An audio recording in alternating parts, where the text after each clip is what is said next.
Hi, so in this video, I'm just going to talk a little bit about the CSSRS training and also the role play that goes alongside with it, just in case you didn't catch all of it in class, and to walk through some of the technical stuff. So the first step of this assignment is to do the training, and there's a website that actually provides an online interactive training. It does a great job, but it's actually a Flash-based training, and Flash is kind of being uh, sort of filtered out from web browsers.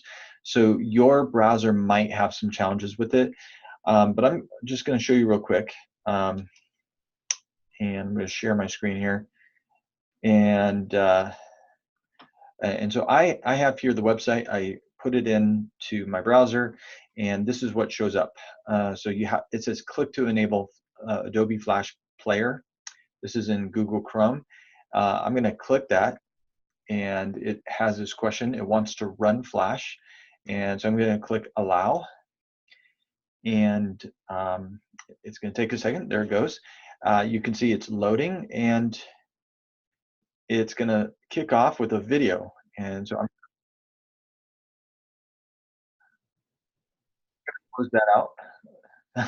Sorry about that. But that's essentially what it's going to look like. And so basically, you walk through that interactive training. It should probably take you about 45 minutes to do. There is a proficiency test at the end of it.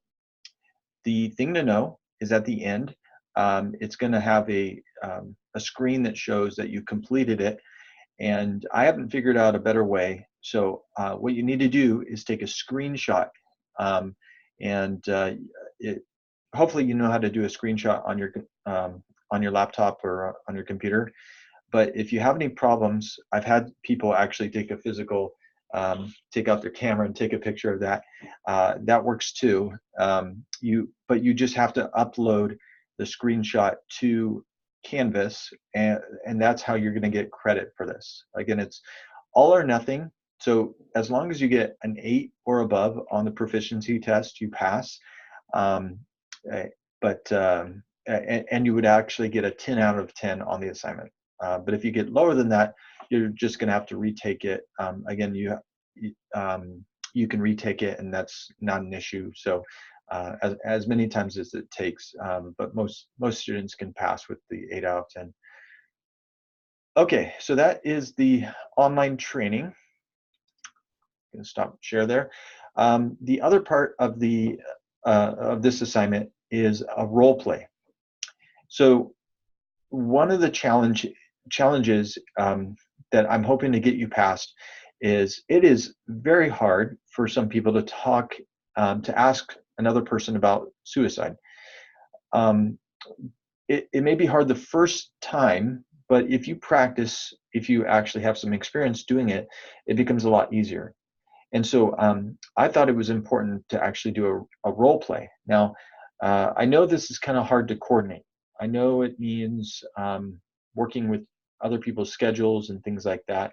So, so I'm actually giving you guys the option. You can do this with video conference. So um, that could be FaceTime. It could be Google Hangout. It could be any method that allows you to do this.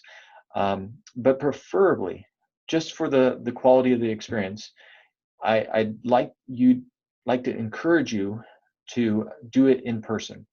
It's just gonna there's something to the face to face that is I don't know, more emotionally evocative, it is going to be a little bit more difficult, but I think that's a good difficulty to get you past the barrier of asking about suicide. So basically, you're going to walk through the Columbia screener with another person. So you're going to ask some initial questions. So there should be a person. It's groups of 3, ideally. If you have a group of 2, that's fine as well.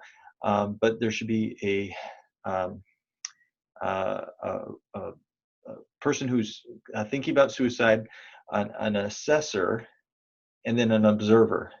And the person who's thinking about suicide, you can come up with your own story.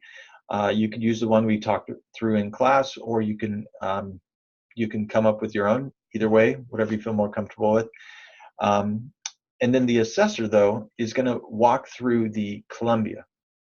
Now, if you're having a conversation with a friend, you don't have to use this. It's a little formal. It doesn't work in all settings, but it gives you a script. It gives you questions to ask, and so I think that's helpful, and it's a validated measure. So again, I think that's a good thing to use, at least to learn how to do it. And then the observer, you just kind of observe and you watch the process, and you can give feedback to the others. Sorry, I'm just pulling it up here. You're going to have this sheet here. May look a little bit different, but this is the screener for the Columbia Suicide Severity Rating Scale. You do not have to do the full version. There is a full. It's got a lot of additional questions. This one's more to the point, and I think this is good for our purpose. For this one, you're going to ask the first two questions. Have you wish you were dead, or wish you could go to sleep and not wake up? And regardless, actually, if they say yes or no, you ask the second question. And the second question is, have you actually had any thoughts of killing yourself? Now, technically, if they say no to both of those, you're done. I want to encourage the person role playing to actually say yes to one of those, so that we can, so that they can get some practice handling that a little bit. And you can kind of figure out where you end on that. But then you will ask the 3, 4, 5. Have you been thinking about how you might do this? Have you had these thoughts and had some intention of acting on them? And have you started to worked out the details of how to kill yourself? Do you intend to carry out this plan? And as you do that, you're going to be asking it, oh, in the past month, have you been thinking about how you might do this? That's the screener version, the recent element to the screener version. And then you go through that. You can mark it if you wish. And then question number 6 is, have you ever done anything, started to do anything, or prepared to do anything to end your life? And that one, the person can answer as they see fit. It's the only question, so they can answer yes or no. But make this into a conversation. Again, don't just ask this and be done. At least have some closure to say, you know what, I'm so glad that you shared that with me. We're going to get you some help, and I think we can actually work through this. And so I think just being able to wrap it up with some kind of a message like that will be helpful. And then finally, the last element of the role play. Well, so take turns in groups of 3, being the role player, the assessor, and the observer.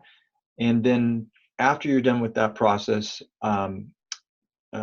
again, this probably is not going to take too long, about 10 minutes for each of those. But after you're done, the last part of this is to write a short reflection paper. So it should be at least 3/4 of the page, where you just say, what was the experience like? Did you have anxiety? Did you feel comfortable? Did you stumble on any words? Anything that is relevant, just to share that you did this and engaged in the process. So that will, again, like the other assignment, if you do it and if you do a proper reflection, you'll get the full 10 points. So hopefully that is all the questions you have, but if you have more, send me an email, and good luck. I know it's a challenging assignment, but I think it'll be a valuable one. Okay, that's it.